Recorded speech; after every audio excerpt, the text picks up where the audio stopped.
So we'll start off with a presentation during the lunch term that deals with artificial intelligence. We've mentioned it several times during some of the prior presentations, but we'd like to give you a little review of what we see coming and what definitions there are and what important terms that you should know. Artificial intelligence is something that has applications, big, broad applications in the medical industry. My name is Gary Gibbons. I'm not a doctor. I am a different kind of doctor. I'm a faculty member and professor at Thunderbird School of Global Management. That's the #1 school of global management in the world, in case you don't know. And we have been working, we do have certificate and master's programs for doctors that involve healthcare management, global healthcare management. I'm the academic director of those programs. I'm also an adjunct member of the faculty at Barrow, and I've been doing research at Barrow that has to do with different kinds of decision making with respect to how specialized medical training is delivered overseas. And at Thunderbird, I'm the person that deals with most of the research that touches on medical issues. We have a couple of wonderful panelists today. What we intend to do is talk about the history, the definitions, a little bit about the way AI works, and give some examples. And there's two types of examples that we'll go over today. One example is how AI augments the practice management for physicians, and the other is AI as it applies to data and what was the other part of your topic? Clinical. What? The clinical application. And clinical applications. Thank you. So I think our first speaker will be James Bates. He is the CEO and founder of a company named AbbVie, which is a well-known nationwide company that applies AI to the practice management aspects of your business. So James? All right, I really appreciate you guys coming in and listening to us. I know we're nearing the end of the whole symposium, so I hope to hopefully keep your attention as you're eating lunch here. So I am also not a medical doctor. I've had the opportunity to be part of the technology industry for 30 years. At a school, I was with Bell Laboratories. I had the opportunity to work on the first digital cell phone chipset. Throughout my career, everything from IoT devices to self-driving vehicles, I've been blessed to be part of those things. I founded a company called AbbVie Medical, and it is a very interesting thought process when you go from self-driving vehicles to medicine. And the interesting aspect of it is that I was forced into it, really. We sold the company and I had a 2-year non-compete. But the second aspect of it was healthcare seemed like an industry that was becoming more and more inefficient, just from the outside. And when I looked at the medical practices and I started looking at the profitability of medical practices, that's where I noticed that the profitability was actually declining. And the more administrative work that physicians were spending in their day was skyrocketing rather than actually doing the practice of medicine. And so that is what AbbVie Medical is created for. Today, I want to start with the term artificial intelligence. Just a quick survey. How many people think they're an expert in AI? I want to make sure I know who I'm talking to. All right, so we have a whole room full of experts, which is perfect. The term is way overabused. So I'm going to talk through what is artificial intelligence. And through this process, I'm going to talk through a couple of terms that everybody hears. You hear them on the news, and everyone imagines that they are really AI. First, you hear about technologies. I'll think about NVIDIA. Anybody who has a stock portfolio has NVIDIA probably somewhere in their stock portfolio, and they think, I'm investing in AI.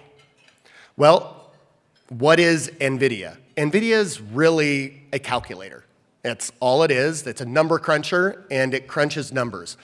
NVIDIA is a technology which enables AI, but it is not actually AI. It's required. Well, we have a concentric circle here which encompasses those technologies. A lot of people hear about methods. In fact, every company in the whole United States, it seems like, is telling you about this new AI change and product that they're coming out with. But just because you have the ability to reason does not mean you are AI. Most of the time, these methods require that you have some technology that enables the ability to reason, but just because you have that does not mean that you are artificial intelligence. As an example, those doors back there, when you open them, a light could go on, or a bell would ring saying, hey, somebody's at that door. That is a decision tree. Door open, light goes on. That is not AI. Although a million companies out there will tell you that it is, it's been around for 100 years, longer than that, it's not AI. So, what about machine learning? That's a term that we all hear often. Machine learning, it's going to, this big data analytics, it's going to change the world. You have enough images, like I saw earlier today, and you will be able to have the AI, if you will, find whatever on an image it's going to be able to find. Is that artificial intelligence? The reality is it's not. It's data analytics. If you have the ability to learn from data, that is required to make AI, but that in and itself is not artificial intelligence. So as you, as physicians, looking at your practices, looking at the data that you're looking at, the ability to look at large amounts of data and create patterns in that data is very helpful. And you can do that through supervised learning and unsupervised learning. I'll talk a little bit about this just to set a framework. But ultimately, it allows you to actually have data and find commonalities among the data. That would be unsupervised learning. Or having an expert look at this data and tell you exactly what it is. Supervised learning. So what is AI? This oft-abused term. It has to have really 4 different elements to make it truly artificial intelligence. You have to have the ability to sense something in the real world. You're going to have a sensor of some type. Then the AI will have to be able to reason. You have that methods, that ability to reason. Then it has to engage with the outside world in some type of action and then learn from that response. So that closed loop is what enables artificial intelligence to actually be intelligent. So there's a lot of other words you hear about: natural language processing, computer vision, voice recognition, or robotics in motion. Everyone says AI, AI, AI, AI. The reality is most of them create some great classifiers which put them in the machine learning category, but they don't really learn on their own. So, are we going to end up with the Terminator coming out and taking over the world anytime soon? Not really. And so I don't really think that that's something for us to worry about. But in medicine, how is it really affecting you today? Now, for those of you who are hobby technologists, everyone thinks that ChatGPT is AI that's going to revolutionize the world. And ChatGPT is a nice, wonderful little tool. But at the end of the day, it is not in itself going to revolutionize anything. So, very simply, just to separate the difference between supervised and unsupervised learning, I'll high-level summarize them. As I mentioned previously, supervised learning means you take some data, you put it into a computer finds traits from that data, and then you label them.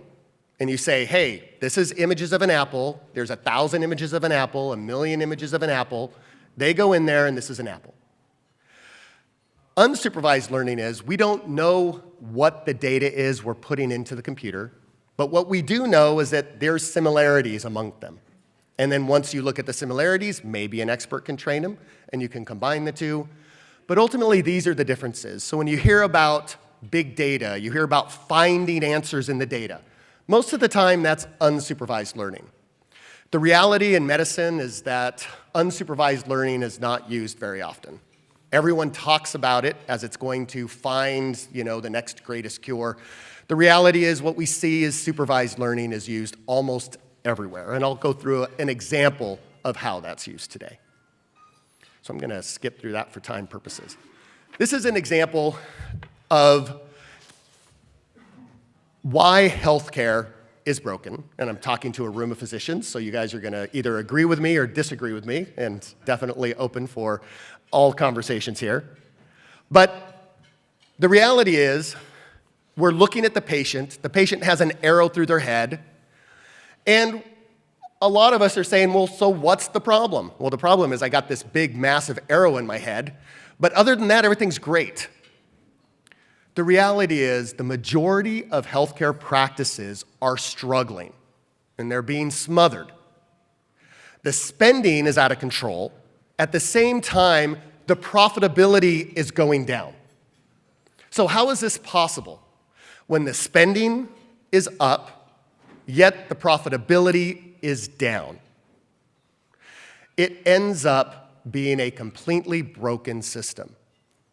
Well, when you start looking into it, you can fix this. I'll walk through a very quick example. And for full disclosure, I'm the founder of the company, so I drink my Kool-Aid, so you guys can tell me to, go pound sand if you wish.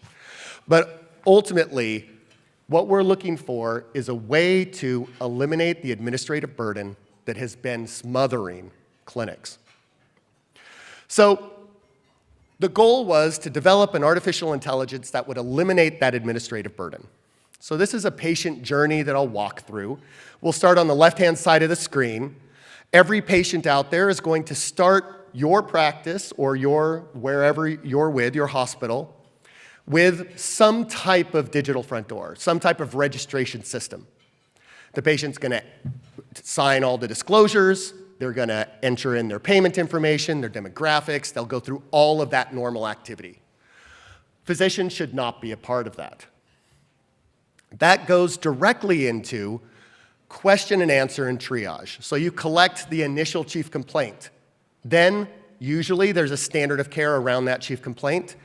And then you'll ask more questions and maybe place orders for images, for labs, whatever's required to be able to further diagnose that patient's chief complaint.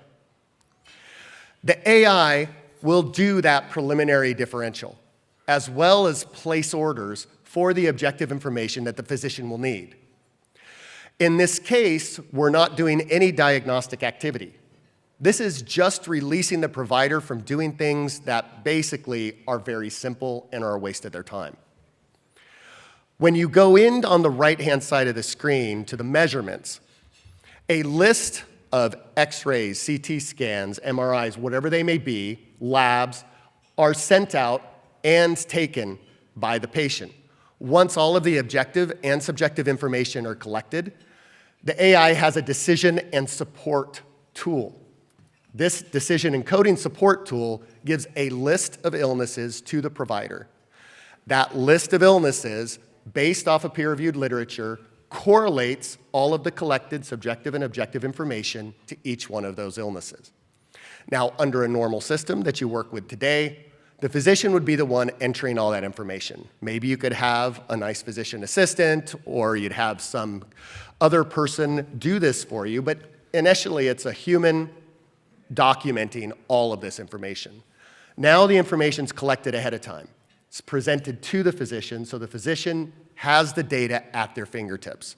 They could use their expertise to actually have a real conversation with the patient without their head buried in the computer and be able to answer those questions.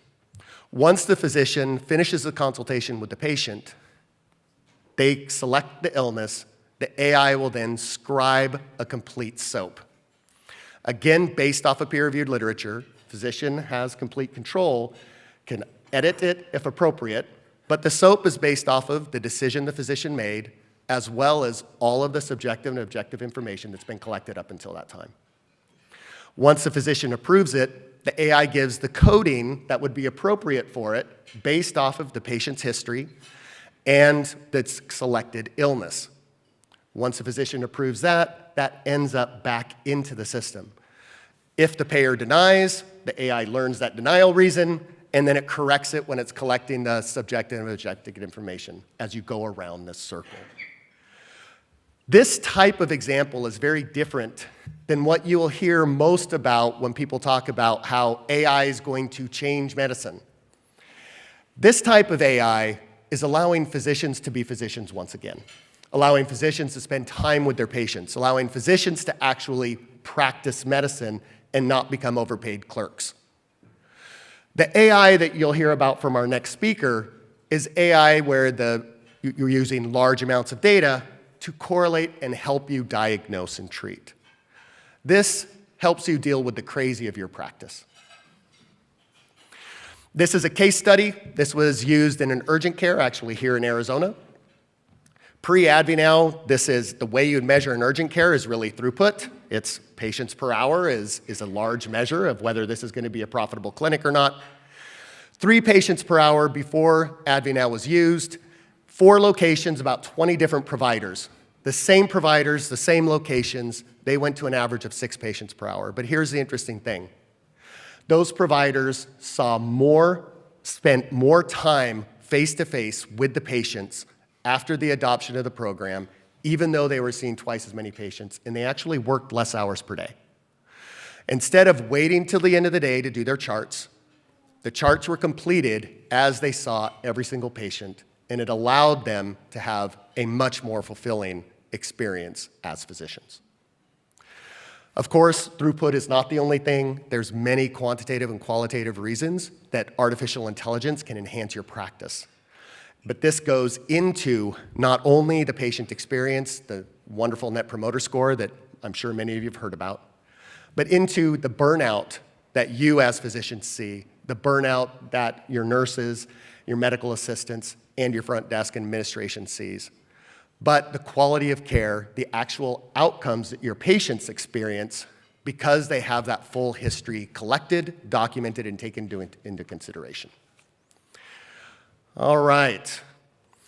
So this is going to be the last slide. The clinic of the future is what everyone seems to talk about. And they say, hey, the clinic of the future, this is going to change the world.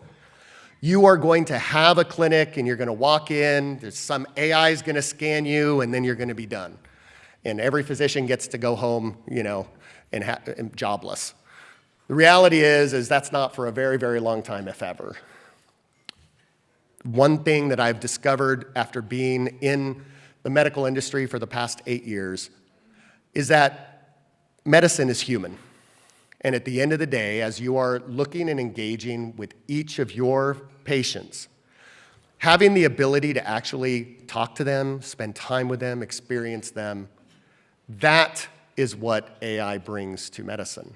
So every clinic becomes the clinic of the future because you get to be doctors once again. So that is the end of my presentation. Happy to take any questions or comments.